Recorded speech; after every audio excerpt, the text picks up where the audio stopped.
Muy buenas noches. Buenas noches, Gustavo López. Buenas noches, ¿cómo estamos, amigo? Ya estamos aquí en Homo Ludens a través de la plataforma de ML Medios. Veo ansioso a Gustavo López por empezar el programa del día de hoy, que precisamente pues tiene la intención de destacar la función, la visión, el quehacer de Repachi. De la vida cotidiana. Y de la vida cotidiana. Buenas noches, amigos. Bienvenidos al programa Homo Ludens. En esta ocasión, el tema Repachi. ¿Con cuál es el tema? Red de publicaciones académicas, culturales y científicas. Así es, amigo. El tema es la trascendencia de escribir.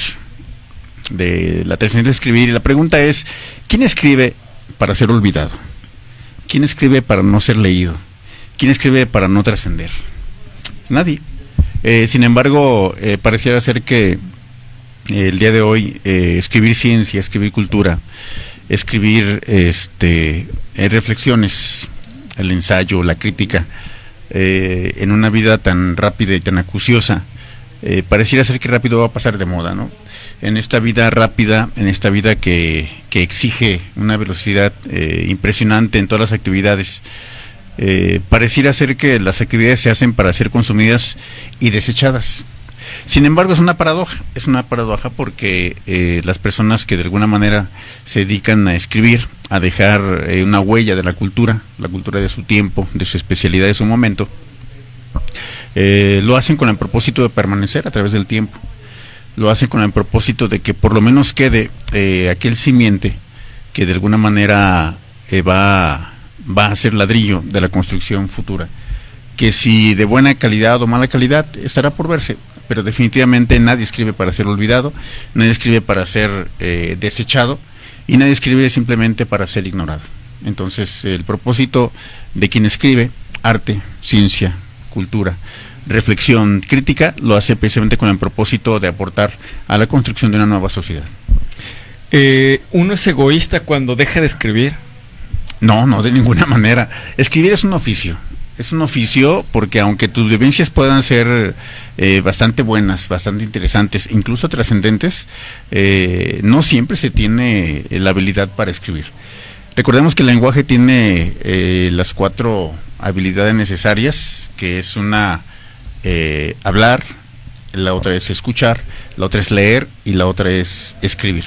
Entonces, como decía algún autor universitario, que tuvo a bien recibirme en la casa de estudios, el ingeniero Alfredo Mendoza Cornejo, decía, hacer coincidir ese cúmulo de pensamientos, emociones, ideas en la punta del lápiz y plasmarlo en una hoja, es todo un arte, es toda una disciplina. Entonces, no se es egoísta cuando se deja de escribir. Las ideas, la cultura, la reflexión hay que transmitirla. Esta es una forma de transmisión de cultura, ¿no? Decías al principio, la vida misma.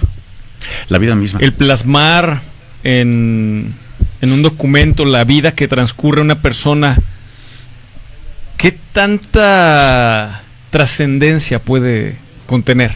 Tanta trascendencia como interés tenga tu disciplina, como de audiencia tenga tu disciplina, sea esta científica, sea artística, sea artesanal, sea una reflexión de la vida cotidiana, religiosa incluso pudiera ser, ¿no? Política. Dependiendo de la trascendencia que sea la actividad a la que la persona se dedica y de la cual escribe o transmite, será la audiencia que tenga y el impacto que pueda tener. Ya dentro de la especialidad de la persona, pues tendrá que ver la corriente que ostente, el punto de vista, la percepción que esté ejerciendo para opinar o para decir con respecto a la disciplina de que se trate. Y en ese sentido, ¿cuál es la visión que tiene y que aporta la red de publicaciones? Parece el titular, no es al revés. ¿Cómo ves, Aldo? Bueno, ¿cómo ves? Aquí el señor pura verdad. Llegué tan desordenadas las ideas que...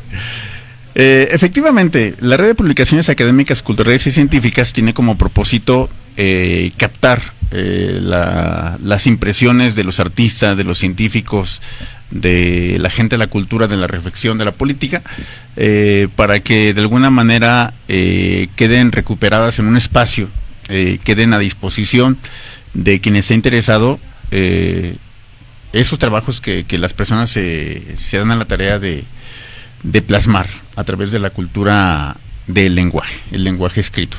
La sección de publicaciones de la red de Repachi tiene a disposición en ese momento algunos autores, los cuales han hecho su aportación en el campo cultural, en el campo de la novela mexicana por una parte, en el campo de la leyenda y la cultura indígena prehispánica, en el campo de la literatura, en el campo de la política, la sociología, la economía, y próximamente tendremos nuevos autores ya conocidos de mucha trascendencia, pero cuyos materiales no han sido muy difundidos. Recientemente platicamos con algunos de ellos y tenemos la oportunidad de presentar algunos materiales cuasi inéditos, pero que aportan muchísimo. Y en este momento, entonces, la red, ¿cuál es la actividad principal, la prioridad a la que se está enfocando? La red de publicaciones académicas, culturales y científicas tiene dos grandes propósitos. El primero es captar autores que no necesariamente su aportación sea escrita. Puede ser en el campo artístico, puede ser en el campo artesanal, puede ser en el campo científico, que tengan algo que aportar, que estén prestos a aportar, a construir en su área, y que sea significativo. Nuestro interés se centra en autores calicienses, en autores mexicanos, que estén aportando, que estén dándole a la vida cultural, política y científica las reflexiones, la construcción y sus aportaciones. Por otra parte, esos trabajos que aportan estos autores mexicanos, tapatíos, jaliscienses, van a estar a disposición en el espacio que tenemos del sitio web, de tal manera de que en esta sección de publicaciones las personas pueden entrar primero a conocer las publicaciones, la serie de publicaciones que los autores tienen, lo que han producido a través del tiempo, y en segundo, algunos materiales disposición total para su lectura y para su descarga. Por ejemplo, en la red, ¿qué es lo que podemos encontrar en este momento y en dónde lo podemos encontrar?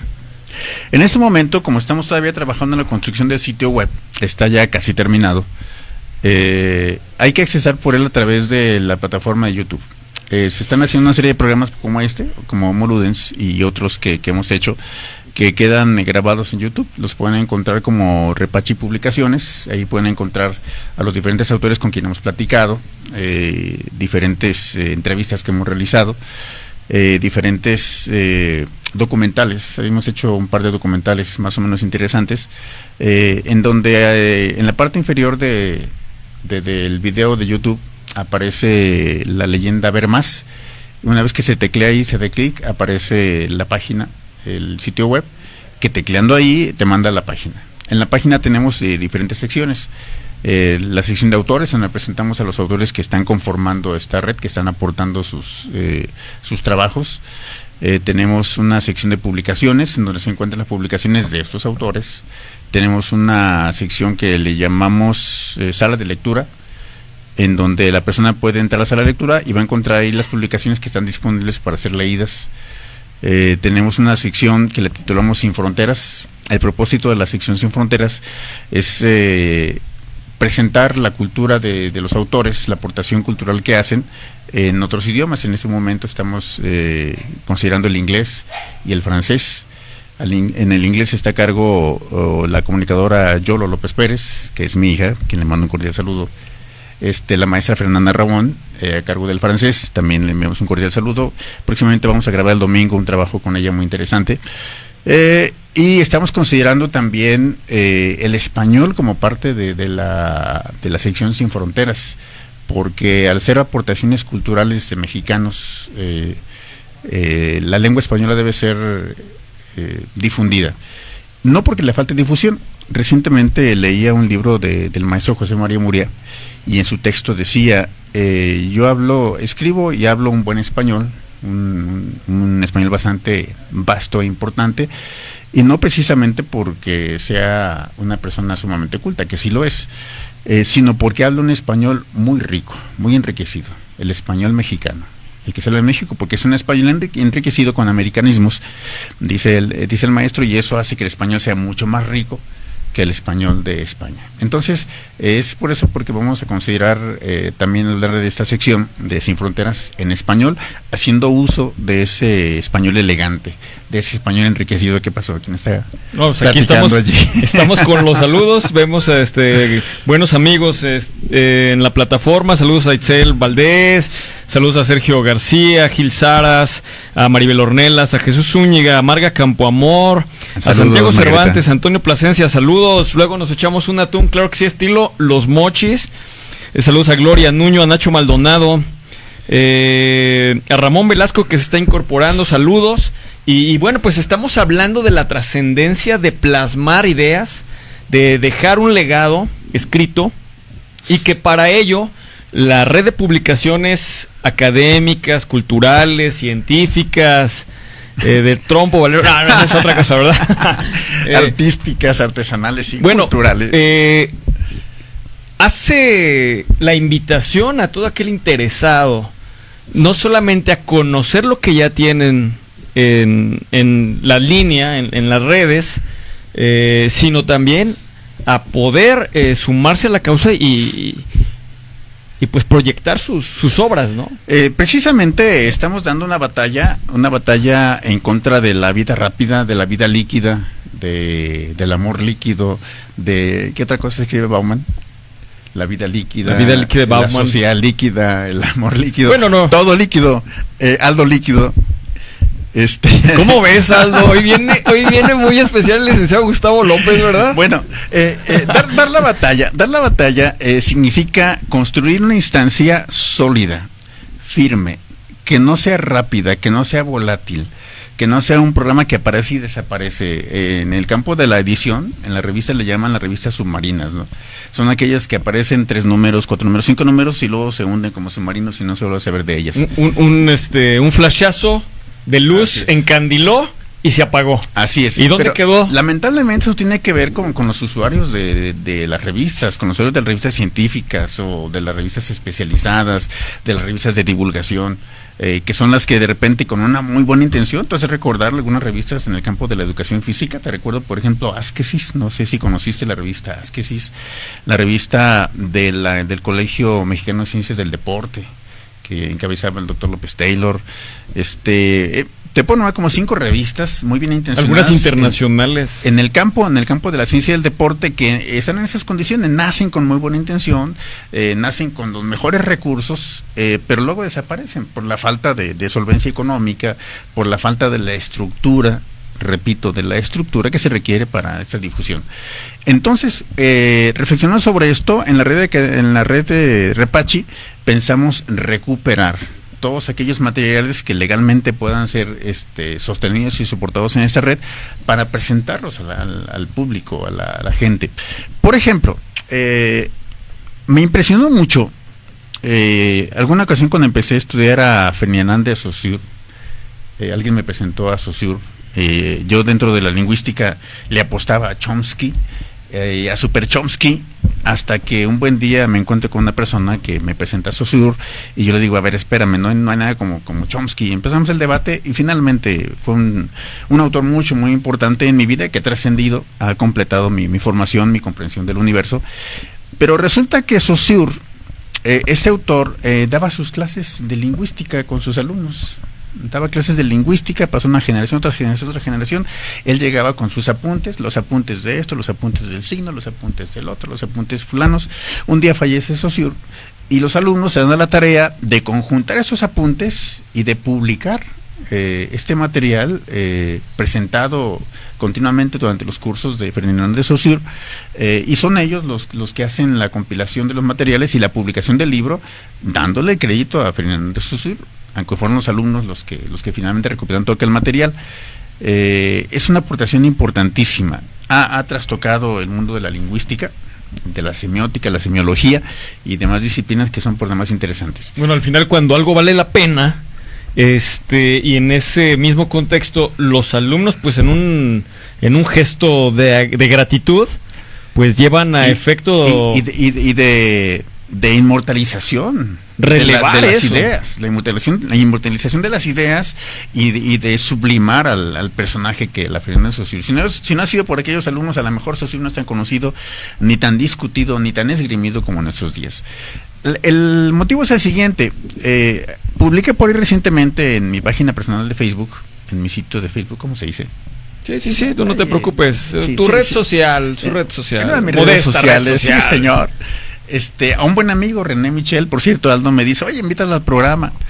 René Michel Padilla es un maestro apasionado de la literatura, un buen amigo, que se da a la tarea, él se formó con un maestro, José de Jesús Morales. Él le enseñaba y le compartía aspectos importantísimos de la literatura y de la mexicanidad a través de la literatura del maestro Morales. La situación del maestro Morales pues es muy particular. Finalmente, por alguna razón, un par de manuscritos quedan en manos de René Michel, manuscritos del maestro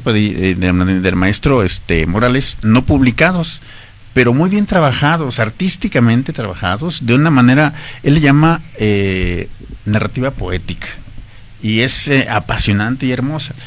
René Michel, su alumno, se da la tarea de publicar esos manuscritos. Publicó ya uno, tuve la fortuna de presentarlo en la FIL pasada, el libro llamado Tochi. Tochi es un libro de poesía narrativa que escribe el maestro Morales en una condición de enamorado de una jovencita. Él siendo un maestro de secundaria, 32, 35 años, si mal no recuerdo, comenta René Michel, se enamora de una jovencita de 16, me parece 17, a quien le dedica una gran cantidad de poemas, por demás hermosos, sublimes, pero quedan en el cuaderno, en el manuscrito. René, su alumno, se da la tarea de convertir ese manuscrito en libro, y se publica como José de Jesús Morales, un gran libro.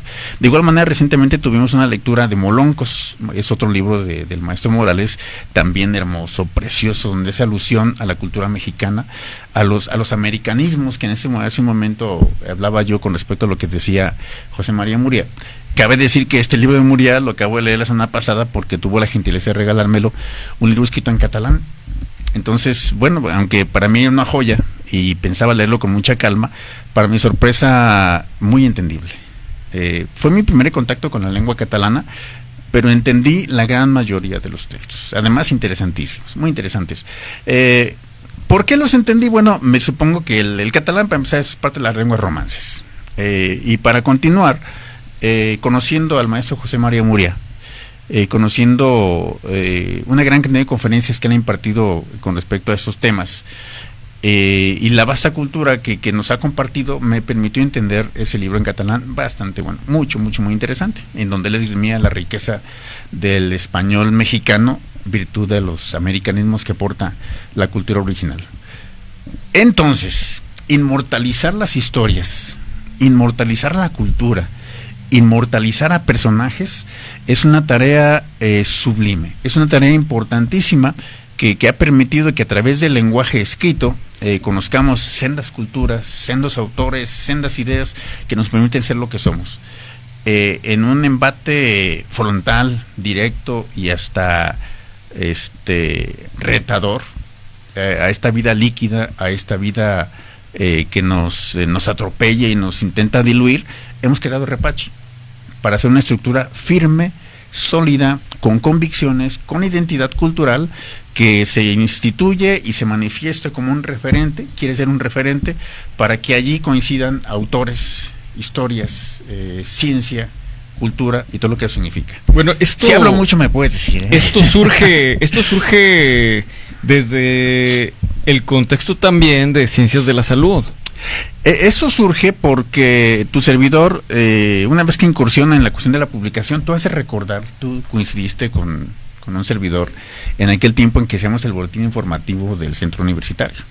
Quiero decirles que Iván Martínez, siendo un polluelo, recién egresado de la carrera de cultura, ya no tienen de polluelo, ya tienen nada. Bueno, todavía le queda el silbido. ¿Cómo ves, Aldo? Se incorpora Iván, y como jefe de la unidad de deportes. En aquel tiempo su servidor hacía el boletín informativo. Hicimos una buena relación, creo que ahí nos conocimos ya en de plano fondo, laboral, ¿no? en el plano laboral. Así es, de fondo. Y en aquel tiempo estábamos ensayando con ese boletín informativo en donde se tenía políticas muy específicas. Una política específica, por ejemplo, era en la portada. Teníamos que poner la fotografía de un personaje muy renombrado. Y quiero decirte que, bueno, obviamente la portada y la entrevista que hacíamos con ese personaje en cuestión de lo que estaba sucediendo, por ejemplo, o lo que había trascendido. Te menciono algunos personajes que tuve la fortuna de entrevistar. El doctor Mario Rivas Sousa, en el contexto del asesinato del cardenal Posadas, por ejemplo. Fue una entrevista buenísima, y además el doctor Rivas Sousa, prestísimo para la entrevista. Entrevisté al doctor José Barba Rubio, el fundador del Instituto Dermatológico, pero te platico, el doctor Barba Rubio acabó con la lepra en el continente americano. O sea, es el personaje que acaba con la lepra. Y bueno, a partir de ahí se instituye todo el instituto que ahora conocemos, toda la leyenda del doctor Barba Rubio. Entrevisté al doctor Juan López y López, el doctor Juan López Taylor, que fue la primera persona que hizo una cirugía de corazón abierto con una máquina circulatoria externa. O sea, hacen circular la sangre por esa máquina mientras están manipulando el corazón, porque se no puede bombear. Es el primero que lo hace, ¿no? Entrevisté al doctor Rodolfo Morán González. El doctor Rodolfo Morán es el fundador del Instituto de Trasplantes. Él se formó en la Universidad de Guadalajara, obviamente. Fue a Chicago, fue a la ONU, fue a la OEA, fue un gran personaje. Conociendo todos estos personajes y que quedaban solamente pues en la revista que hacíamos y que realmente poco se sabe de ellos, ahí nace la idea de que todas estas personas que han trascendido, bueno, la obra se difunda. Bueno, y estás hablando de hace ya prácticamente 20 años. Aldo, vámonos al primer corte, porque... Oye, me está cortando la inspiración. Con esta pausa, para que agarre más oxígeno el licenciado Gustavo López, que viene bien ducho ahora, y no me deja hablar. Venía desconcentrado. Regresamos.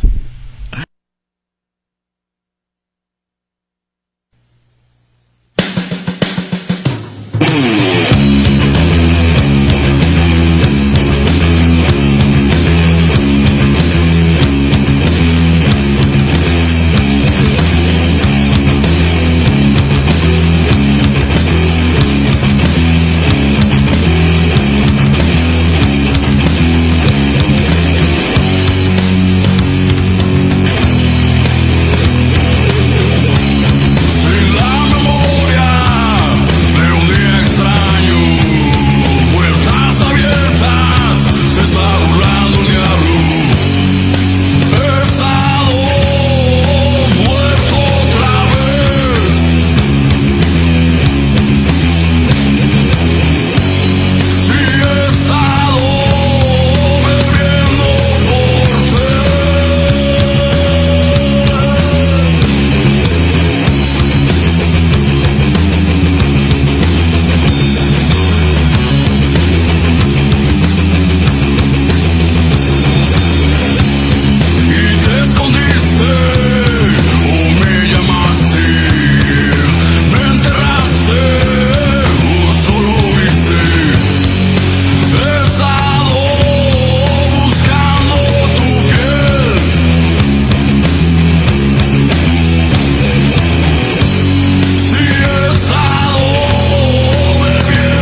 Son las 9:26. Bien, ya estamos aquí de regreso en este Homo Ludens de viernes, después de algunos programas fuera. Sí, estuvimos por ahí en Puerto Vallarta talachando, trabajando, según esto, descansando, pero haciendo adobes, ¿verdad? Pues bien, Gustavo. Así es. Regresamos a esto de la red de publicación. Estábamos haciendo un viaje por la historia.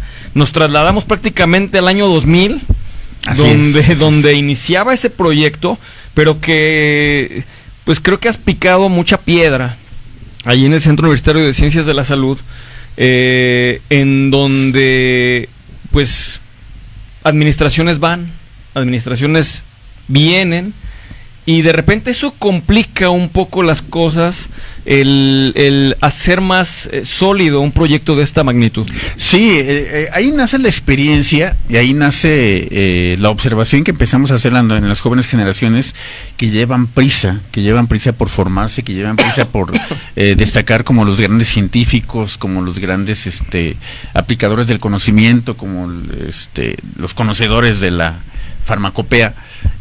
Pero que están pasando por alto, a pesar de que están parados en los hombros de los gigantes, los están pasando por alto, ni cuenta se dan. Ante esa situación, ante la vida líquida, en donde la individualidad parece ser el elemento central, es entonces cuando nosotros decimos, oye, vamos a aportar un nos, vamos a aportar una lucha frontal en donde no sea una persona, en donde sea un nosotros, de manera sólida, de manera firme, con identidad cultural, los que empecemos a presentar las aportaciones de grandes mexicanos, de grandes tapatíos, que han trascendido muchísimo. Fíjate que, déjame te interrumpo en este sentido. Empezaste con tu equipo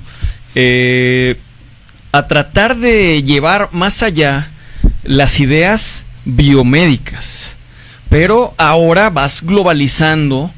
Porque también hay médicos que pues tienen su lado poeta y empiezan a vertir pues el sentimiento que emana del alma misma.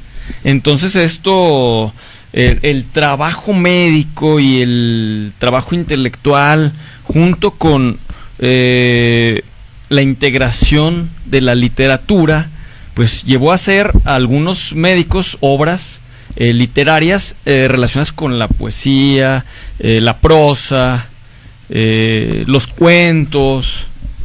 Pareciera ser que eso tiene un punto cronológico específico en donde empezamos a hacer la convergencia de la cultura, el arte, la ciencia, las ciencias médicas, las ciencias sociales, y ese punto de convergencia se da curiosamente con un movimiento que se hace en el centro universitario, en donde se promueve una serie de conferencias explicando la medicina prehispánica mexicana.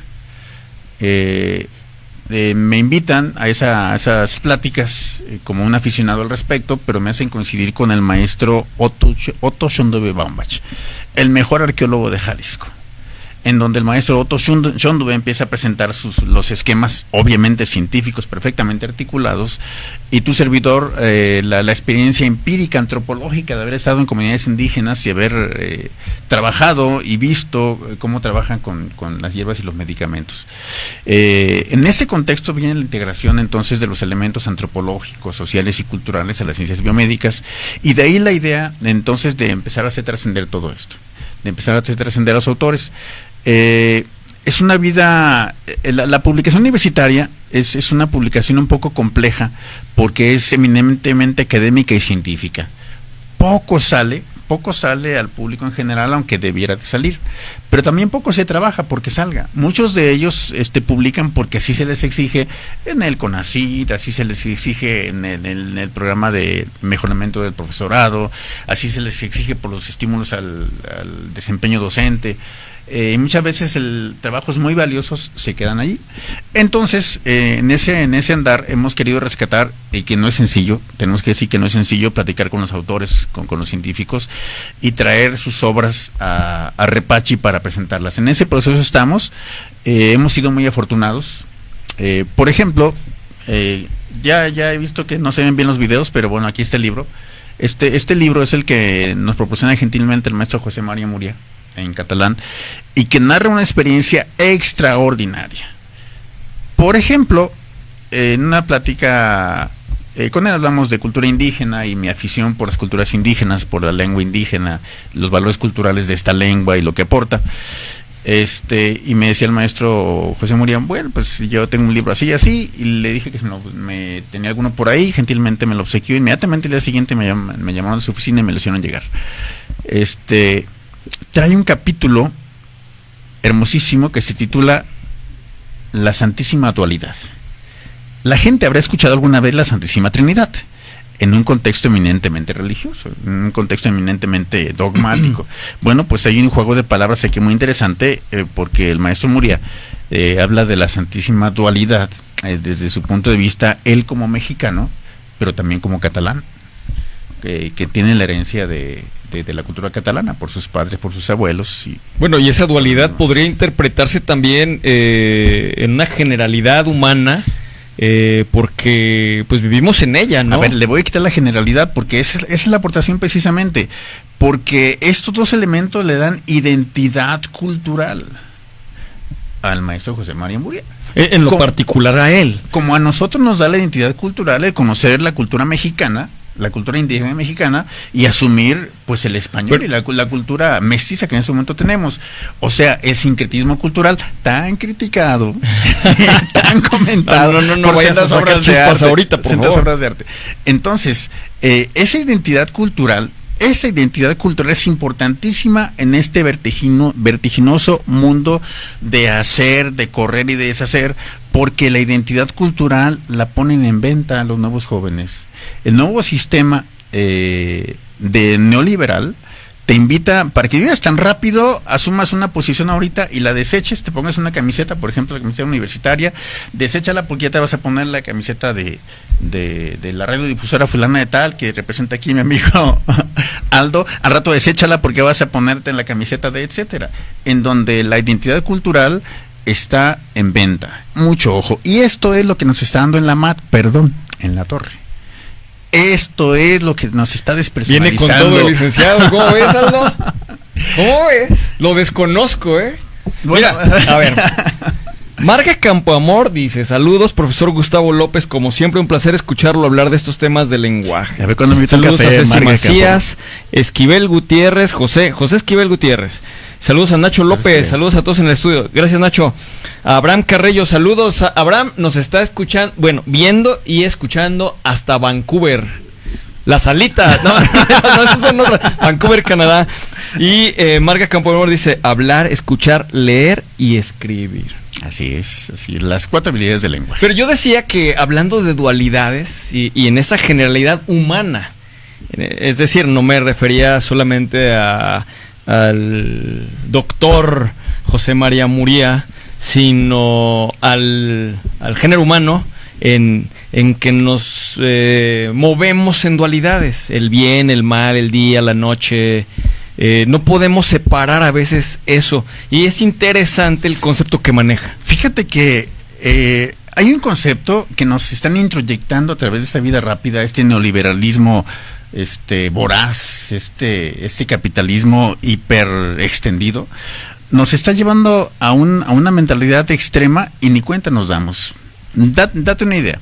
La gente quiere vivir tan rápido, que en una serie de experiencias sucesivas, entre más experiencias tengas, teóricamente tendrías más conocimiento. Pero son experiencias tan superficiales y tan por encimita que así tengas mucha que no abonan efectivamente. Pero aquí el problema es que el placer no está en empezar una nueva acción. Hablemos, por ejemplo, de trabajo. Te invitan a trabajar como entrenador de básquetbol, y al rato te invitan a trabajar como conductor de un programa de Homo Ludens, al rato te invitan a trabajar como ingeniero de obra de quién sabe dónde, al rato en un curso de verano en Puerto Vallarta. Bueno, entonces te pones una camiseta, trabajas rápidamente en un asunto que empiezas y que lo terminas, y no nos damos cuenta que el mayor placer empieza a ser cuando terminas una acción. El mayor placer se da en el desecho. Empecé un proyecto, lo terminé, me pagaron, siento placer y lo desecho y voy por lo siguiente, a lo que sigue. Pero ahora traslada esto al campo humano, al campo de la interacción humana, de la relación personal. Hay gente que tiene un novio, una novia, una pareja, y en donde el máximo placer es apretar el botón, por ejemplo, y ¿cómo se dice? De darlo de baja. Eliminarlo de tus redes sociales. ¿Qué tal? Y eso es lo que más duele. Palabras muy fuertes del licenciado Gustavo López. Entonces el mayor placer no está en empezar un proyecto o en realizarlo, está en desecharlo. Y entre más acciones deseches, entre más personas deseches, más a tono estás con la vida. Ahora, vives tan rápido que lo que quieres hacer es que esa eternidad que te prometieron hace muchos años, a través de las liturgias de diferentes campos religiosos, te prometen una eternidad, un paraíso. Se tiene la sensación de que vas a agarrar ese paraíso, lo vas a compactar y lo vas a vivir intensamente en tu serie de acontecimientos. Bueno, yo creo que en este momento, inclusive, ese paraíso ya es desechado precisamente por la ausencia. Es decir, ya no tan fácilmente se adopta una religión. No. Prueba de ello, ayer platicaba con un buen amigo, saludos a Fernando Toledo, un amigo psicólogo.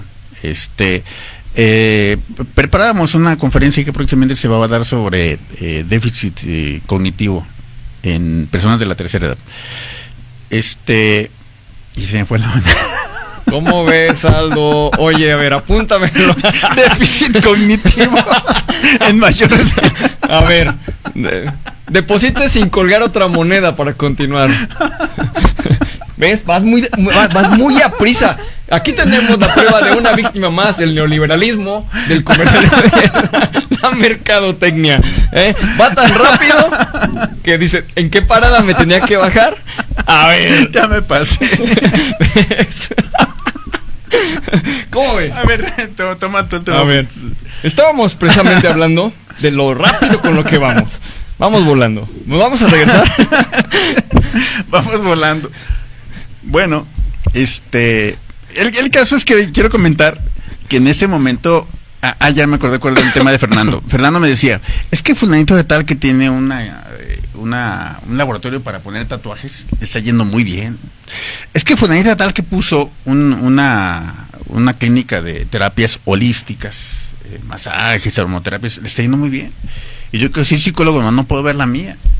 Digo, pues claro, la prueba de tratar de conjuntar ese paraíso en un solo instante es esa búsqueda espiritual, esos lumpen proletarios espirituales, así les llama Bauman, de manera muy interesante, que están buscando resumir ese paraíso en las drogas, en las terapias alternativas, en el yoga, en la cienciología, en una serie de experiencias casi todas místicas, entre comillas, en donde esa búsqueda desesperada por compactar el paraíso y vivirlo, puesto que tienen muy poco tiempo para hacerlo, están viviendo y cayendo en ese tipo de conductas y comportamientos. Bueno, nuestra amiga Rosia Velar en algún programa nos mencionaba de las unidades de placer que genera tal o cual actividad. Entonces, obviamente, la mayoría de los individuos busca elevar esas unidades de placer al máximo, que es lo que tú señalas, para tener una experiencia light, pero que sobresalga. Sin embargo, no siempre se da. En el caso de los tatuajes que dices, pues es un umbral de dolor, que al mismo tiempo ese umbral de dolor va a representar esas unidades de placer en ese individuo que está buscando esa experiencia. Así es. Ahora, esto plasmado en un documento. Esa es la aportación de Repachi. Yo dije al principio de que Repachi le está apostando a un nosotros. Por esto, porque la vida rápida, la vida líquida, se sustenta y se estructura en el individualismo, en mi placer, en mi búsqueda, en mi desarrollo, y me estoy olvidando que formo parte de un conglomerado, de una sociedad social, de una comunidad, de una familia, de una pareja, de una relación de amigos. Sí, es muy difícil ahora trabajar en una comunidad. Dificilísimo. Entonces, y el asunto radica en eso, radica en que vas en busca de tu máximo placer, en busca de tu éxito, en busca de tu experiencia trascendental, sin importar los efectos colaterales. Los daños colaterales y los efectos colaterales de que tú vivas tu individualidad curiosamente, también Bauman lo menciona, la individualidad de cada sujeto la dicta el grupo social. Qué chistoso. Y aún así, el sujeto se mete en una cápsula de autoegoísmo, de individualidad, de autoapreciación y autopercepción, en donde todo lo que sea fuera de él tiene precio y no tiene valor per se. Una persona que vive actualmente en la vida líquida puede decirte, a ver, fulanito de tal, el futbolista, ¿cuánto cuesta el futbolista? Pues lo puedo tener. El lonche, ¿cuánto cuesta el lonche? La comida francesa, ¿cuánto cuesta la comida francesa? El disco, ¿cuánto cuesta? Le quita todo valor per se, valor cultural, la esencia humana, la esencia natural, la esencia cultural, todo lo que representa aquel fenómeno, sea vivo o no sea vivo. Y es un elemento consumible del sujeto, de ese tipo individual hambriento de consumir, que una vez que lo haya consumido le quita el significado y lo desecha. Mucho ojo. Y eso está pasando con los humanos, con las personas. Eso están haciendo. Ahora, dícese de que las personas mayores de 40 años, de 45, de 50 años ya no son contratables. Efectivamente así lo están haciendo, pero no porque no sirvan o no sirvamos, muy por el contrario. Más experiencia, más conocimiento, más sabiduría en muchos casos. Sin embargo se mueve, y se mueve con mucha rapidez. El ejemplo más claro que pone Bauman en este asunto es, por ejemplo, si tú pasas por una pista de hielo y la capa de hielo es muy delgada, entre más rápido transites, menos te hundes. Y parece ser que esa es la consigna de la vida rápida. Parece que esa es la consigna de la vida líquida. Corre tan rápido como puedas, todas las experiencias que puedas, para que no te caigas. Porque si te caes, te conviertes en un desecho. Y ese es el mayor miedo que en ese momento tenemos todos, y nos han inyectado ese miedo. La red de publicaciones académicas, culturales y científicas nace entonces para dar una lucha frontal y decir, somos una mano firme, estructurada.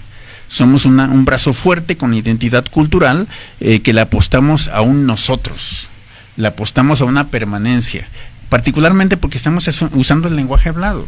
El lenguaje hablado, el lenguaje escrito, es ahí donde va a permanecer la idea, es ahí donde va a trascender históricamente y a través del tiempo, leyendas y situaciones que van a ser inmortales. ¿Quién quita que un día seas inmortal? Estuviste en el programa de Aldo. No. Lo generamos. A final de cuentas, creo que esta es otra manera de plasmar en un lenguaje moderno. Yo he de declarar que soy malo para escribir, y por eso te preguntaba al principio, ¿será uno egoísta cuando niega de repente plasmar? A veces pienso, ya voy a agarrar la computadora y me voy a poner a escribir, y luego se me quitan las ganas. Pensar todo lo que implica eso, ¿no? Acuérdame, Aldo, de un autor italiano que habla mucho de comunicación, Umberto Eco. Umberto Eco decía, hay personas que no tienen la sagrada habilidad de escribir, pero son excelentes narradores. Son excelentes narradores que pueden llegar y soltarse en el micrófono en un auditorio y platican una experiencia, platican otra. Perdón, ya le di. Dale, tú dale. De tal manera de que la narración misma constituye el proceso de comunicación per se. Ya alguien lo escribiera. Tú mismo lo corregirás, haces la grabación y lo escribes. Lo importante es el proceso de comunicación, lo importante es el contacto cara a cara. El llegar. La vivencia, y la vivencia personal. Apostarle a la difusión de los medios electrónicos y las redes sociales, pero también apostarle al encuentro cara a cara. Ahora, tú que estás inmerso en este momento en la vida líquida de Bauman, sí, en esta vertiginosidad social de la cual nos hablaba Cajigal en algún momento, que era parte de precisamente de esta idiosincrasia de no pelar a nadie, prácticamente de ir como caballo de calandria sin voltear y sin disfrutar de la vida misma. Así es. ¿Sí? ¿Hacia dónde va precisamente la situación de la imprenta? ¿Hacia dónde va la situación del percibir y extasiarse con una lectura? Porque, bueno, también se habla de que México es uno de los países que menos lee. Así es. A ver, vamos haciendo una aclaración antes. Si me desvío, me regresas, por favor, ¿no? Estimado público, por favor, comprenda. Bájate del tren bala, por favor, La vida rápida, para las personas que están en la punta de la pirámide social, es un mero placer. En la pirámide poblacional, económicamente hablando, la gente que goza de mucho dinero, de muchos recursos, le da lo mismo el tiempo y el espacio. O sea, se siente tan en su casa, si está en Hong Kong, en Hawái, en Estados Unidos o en Argentina, le da exactamente lo mismo porque encuentra los lugares apropiados para estar y existir. Las distancias son mínimas, pues agarra su avión particular o su jet o el tren bala, lo que tú quieras. No le representa mayor problema el tiempo y el espacio. Se siente como en su jugo. La vida rápida para él es lo mejor que le puede suceder. Estoy hablando de las personas de la punta de la pirámide social, económicamente hablando. Pero te la pongo al revés. ¿Quiénes son los que están en la parte inferior de la pirámide? Pues son los emigrantes. Son las personas que tienen que salir de su tierra, de su pueblo, porque les quitaron la tierra, porque hay guerra, porque no alcanza la economía. Tienen que salir de su tierra a buscar otro espacio para vivir, y para ellos la distancia entre un punto y otro no es cosa de juego. Para ellos, estar en un territorio que no es su territorio, por ejemplo, un sudamericano que se quiere ir a Estados Unidos y que tenga el hostigamiento cultural, económico, social y político. Y desplazarse es eterno. Es eterno, o sea, no representa lo mismo. Esta vida líquida está propuesta por los que pueden hacerlo, por los que la pueden gozar, por los que el tiempo y el espacio no le representan nada más que un espacio mayor o menor en su existencia. Donde decimos que el mundo es un pañuelo.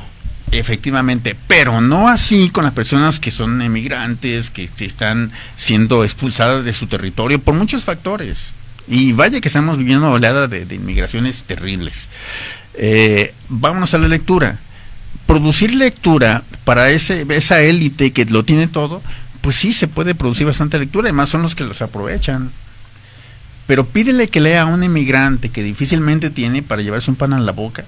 Desde luego que su cabeza no está para hacer una lectura ávida de cultura, de un buen lenguaje, de una expresión científica, matemática hermosa, tipo Enrique, el maestro de la prepa de Jalisco. Ya le mandaré un saludo por una ecuación muy interesante que luego platicaremos. No tienen esa oportunidad. Nos dejas con la duda, Gustavo López Pérez. ¿Cuánto es, Aldo? ¿Cuánto es 12 más 1, Aldo? No, amigo, 12 más 1. Dice Aldo que son 13. 12 más 1, ¿cuánto es? 12 más 1. Pues serán los 12 meses del año y uno. Y uno como persona. Uno como persona. No sé. 12 más 1 es 1.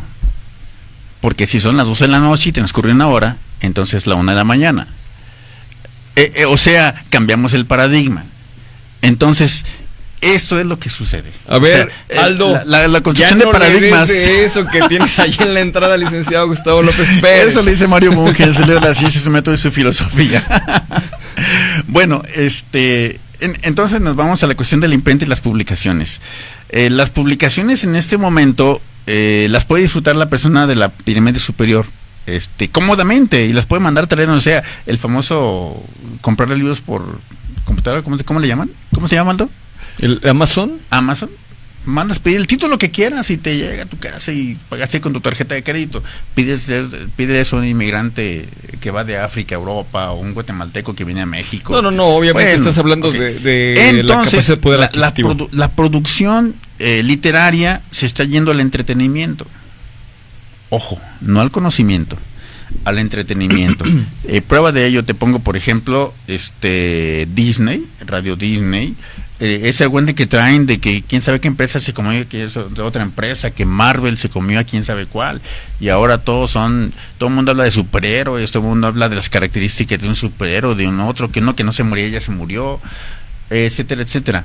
La cuestión cultural le están haciendo consumir a esas poblaciones de la pirámide inferior basura de entretenimiento. Hay que mantenerlos entretenidos, no informados, no formados, no cultivados. Fíjate que entretenidos. A mí me llama la atención algo que es muy importante, el valor de una enciclopedia.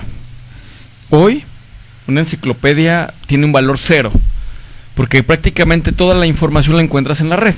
Así es. Y por ejemplo, tenemos aquí en la ciudad de Guadalajara un tianguis cultural de chacharitas, por llamarlo de esa manera, donde tú vas el domingo a la plaza que está en Avenida México y hay muchas antigüedades, libros también, y te encuentras con enciclopedias ahí que de repente en algún momento esas enciclopedias llegaron a tener un valor muy elevado, hablando de economía, no sé, 10,000, 15,000, 20,000 pesos. Las compraban en abonos. Yo compré enciclopedias en abonos. Y que si tú llevas tu enciclopedia a vender, no te dan 100, no te dan 400, no te dan 200 pesos.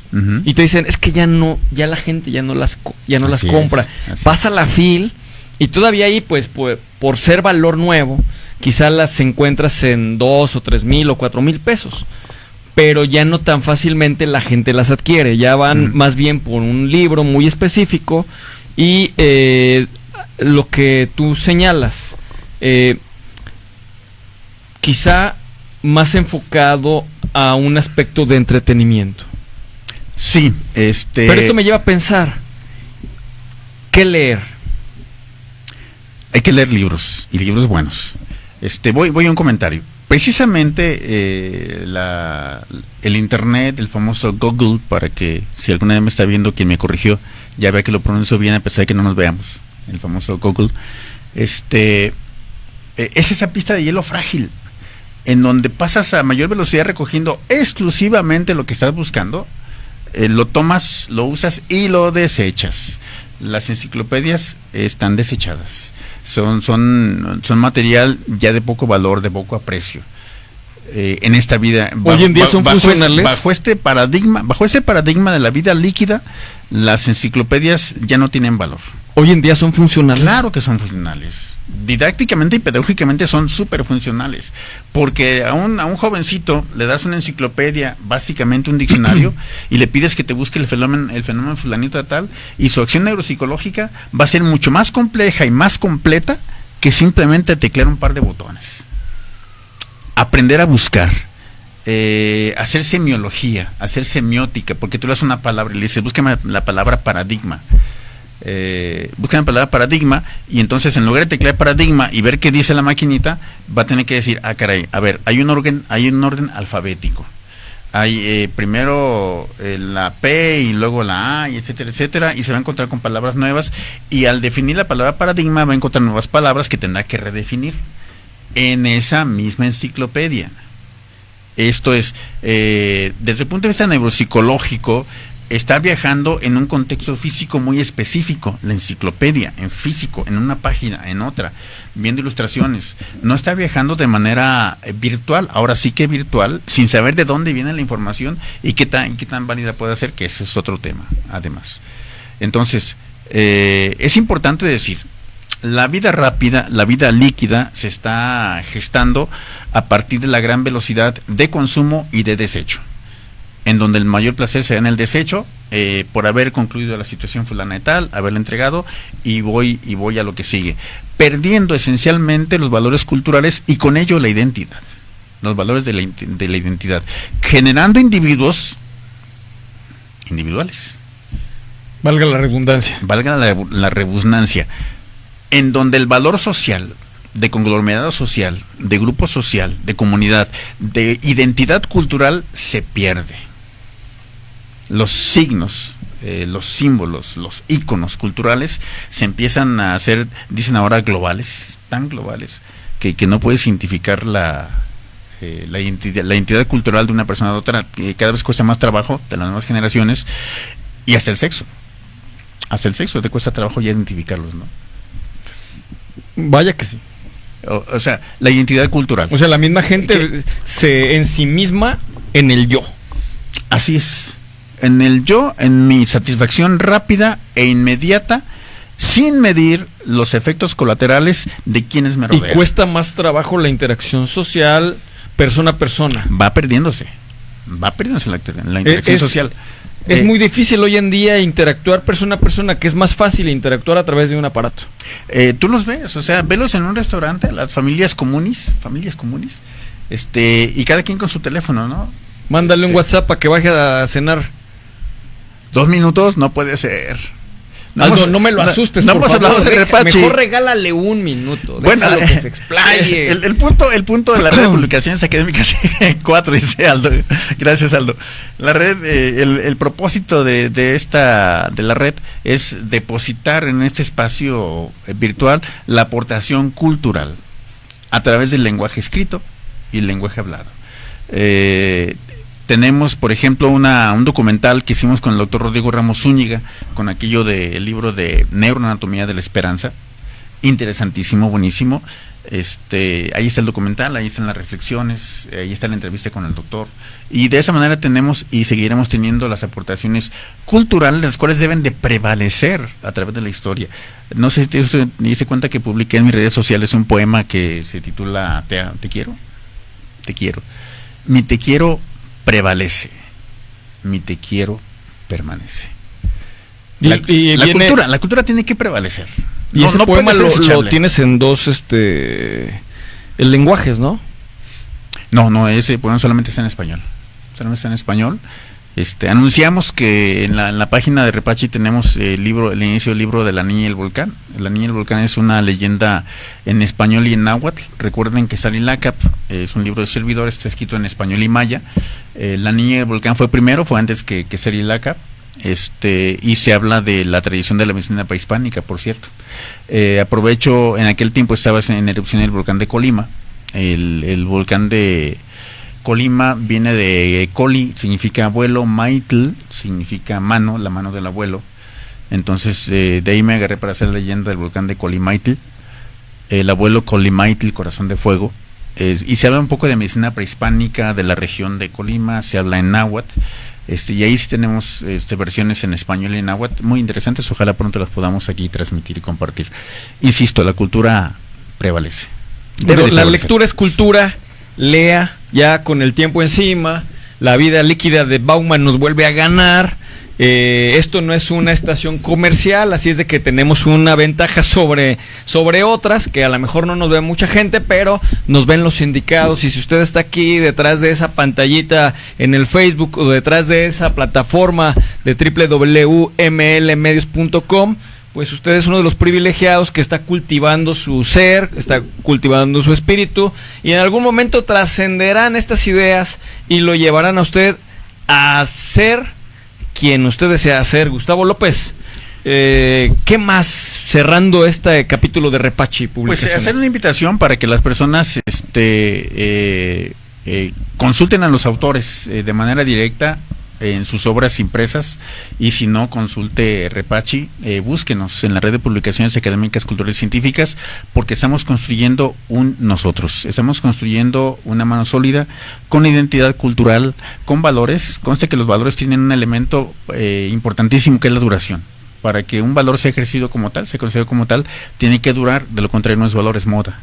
Entonces, consultar a los autores mexicanos, incluso de todo el mundo, es hacer que la cultura prevalezca y ejercerla a profundidad, disfrutar la vida, disfrutar la presencia. Viva su propia vida, no viva la vida de Luis Miguel, viva la suya propia. Por favor. Aldo, gracias. Esto fue Homo Ludens, los juegos que jugamos.